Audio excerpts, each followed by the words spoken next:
there's some people who are really good at creating value in the business, and they're looking at some metrics and they just figure this out. I mean, when you were listing, say if I'm selling a business, like what things should I be kind of concentrating on to get before I put up my business for sale, for example? Like, and obviously you would do some filtering process when you onboard someone before they sell to weed out, maybe the less attractive ones. So can you run me through what you're looking for there? So a good business, let's just be really simple about it to begin with. So a really good business is something which is predictable. Because when you buy something, you don't want to have to guess how it got to where it got to. You want to understand how it got to where it got to, and then, as they say, stabilize the patient. Right? You pay $100,000 for something, $1 million for something, $10 million for something. You expect it to now continue to return just what it was returning to the prior owner. So that doesn't mean hockey stick-like growth. They're not the types of businesses that are right for buyers in this space. And we're talking about buyers with budgets between, a couple of $1,000s to a couple of $1 million, typically.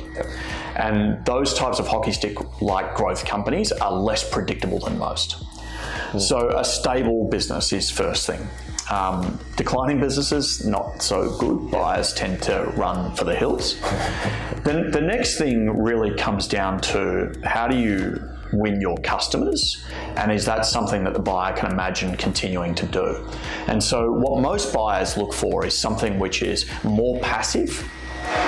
Now, there's no such thing as 100% passive. We just should debunk that.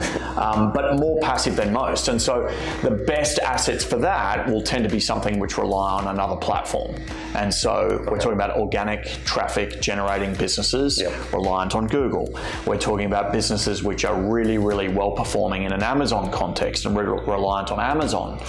Whereas a business which is paying Facebook for a new customer every single month, they can be great businesses. Absolutely they can. We absolutely pay Facebook for our customers, but they're less good, they're less stable, and so they're less predictable, and therefore they're a bit more questionable. I love that. So that's one way to think about it. Industry, same old thing, right? So, for example, Roblox, the platform that is now a NASDAQ-listed gaming platform, which was founded by a couple of young kids, there's a bunch of businesses which are being built around that, be it blogs which talk about it, be it downloading of games and gaming accessories, be it anything. And so you can find a trend and you can buy into that trend on the periphery. And so a lot of buyers will look for that. So when you're thinking about building a business, you want to think about predictability, but you also want to think about longevity through the trends that it's attached to.